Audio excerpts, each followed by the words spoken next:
One-way ticket. The awesome vista that greeted me as I looked out through the window. That stunning sea of green, cows in the meadows, farmers on their tractors, all complemented by the brilliant sun shining down from a perfect blue sky. It made me ponder why I had never moved to the countryside. Things just looked more real in the countryside somehow, a reality there had never been in London, but it was too late for me now. Having just finished my book, a gripping novel by Neville Shute, I took a moment to take in the Devon countryside in all its glory. I was traveling to visit my granddaughter, whom I had not seen in years due to her mother's immigration to Australia over 20 years ago. She had just returned to the UK with a view of making a home here with her new family. I was looking forward to seeing her again. It had been a long time. I know there was Zoom and that other one, but it was not the same. I would also get to meet my new great-granddaughter for the first time. I'm not sure whether it was happenstance or just good luck I found myself alone in this carriage, but at my age, I liked my own company and the peace it brought. It had been a pleasant journey so far. That was until that moment I looked out the window again to see that formidable scene. As the train followed the tracks to the right, I could see the railway lines ahead of us for more than a mile and was instantly taken aback by what I saw. A figure on the tracks.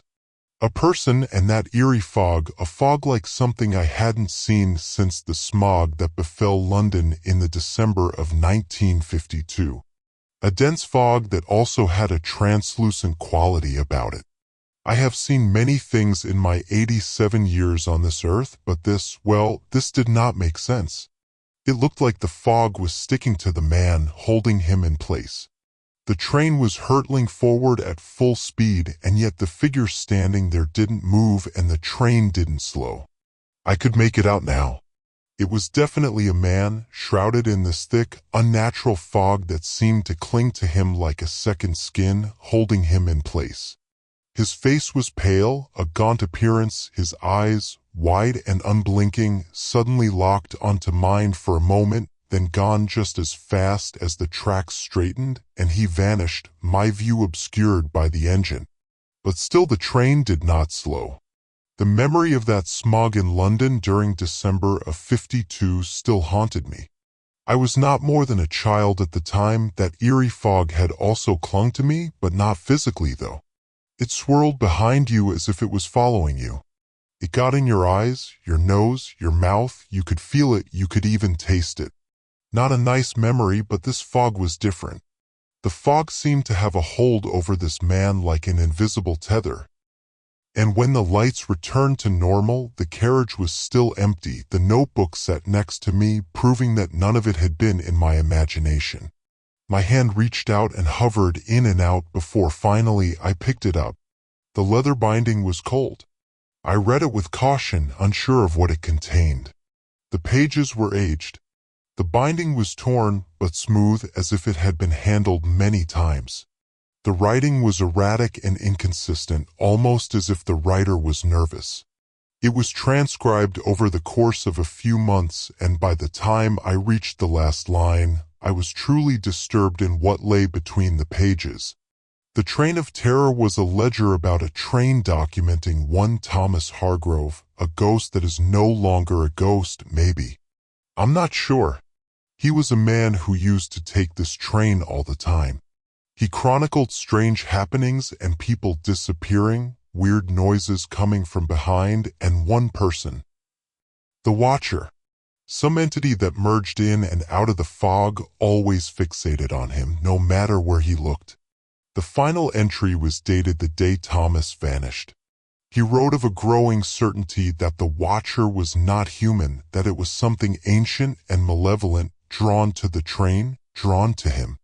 He begged anyone who found the notebook to destroy it, warning that the Watcher would come for them too. I closed the notebook, my mind in turmoil. Was this some kind of elaborate prank? Or had I stumbled onto something far more sinister? I wasn't sure. The train shuddered. Time in an instant seemed to freeze. In the dark, a whirlwind of fog seemed to come from nowhere. Almost too afraid to see, but unable to avert my eyes, I saw it. I saw him. His black eyes fixed my gaze. They tore into my soul. It was then I realized he was here for me. Suddenly, the carriage door slid open with its distinctive soft hiss. I spun around, expecting to see the conductor or another passenger, but the corridor was empty. The tapping stopped, and when I looked back at the window, the man had gone. The fog outside seemed to thicken, swirling, and the train lurched forward. The rhythm of the clickety-clack slowly getting back into its pace once more. I sank into my seat, trembling, and tried to make sense of the madness that had just happened. Had I imagined it? Was I losing my mind? The rational part of me told me it was impossible, but the memory of that face was so real, so vivid, it refused to be dismissed. The train picked up speed. The landscape outside, there wasn't one. The window was just a blur of gray and grayer. But still I kept my eyes firmly fixed on the window, afraid to look away, afraid of what I might not see. Minutes passed, or maybe hours. Who knows? Time seemed to stretch, just like the never-ending fog. Then, without warning, the lights in the carriage went out. I was plunged into pitch darkness, the only sound the steady clickety-clack of the train on the rails. My pulse quickened, and I fumbled for my phone. I needed light. The screen lit up, barely aglow, as if the dark had stolen the light. I almost dropped the phone when I saw the reflection in the window. The man was inside, sitting in the seat across from me. But how? I froze. I could hardly breathe. I was frozen in fear. He was just as I'd seen him before.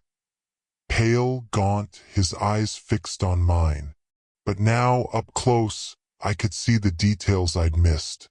The deep shadows under his eyes, the faint scars that crisscrossed his face, the way his clothes hung loosely on him, as if they belonged to someone much larger.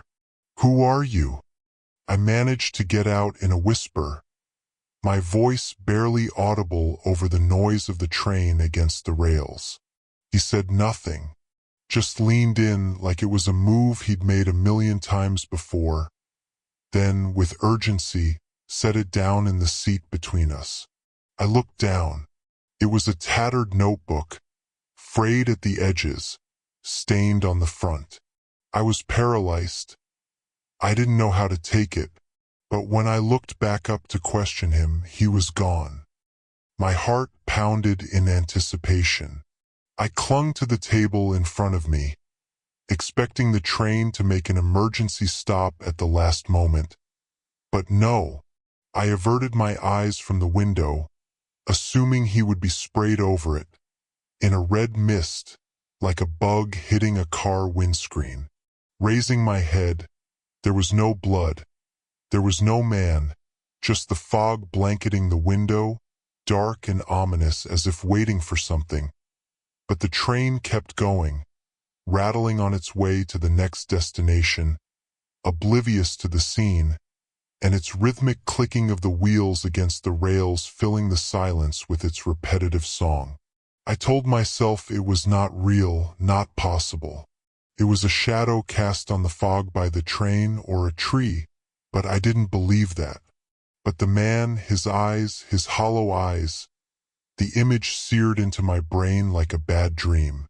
I was alone in my carriage, which had to be unusual for this time of day. It was holiday season, and the train would go all the way to Exeter, with connecting routes to the West Country's holiday destinations across Devon and Cornwall. But today, the surrounding seats were vacant, the overhead lights flickering faintly as if struggling to stay alight. I glanced at my watch. It was just gone for. Somewhere out there, beyond my window, the sun would still be shining, warming the world and making flowers smile.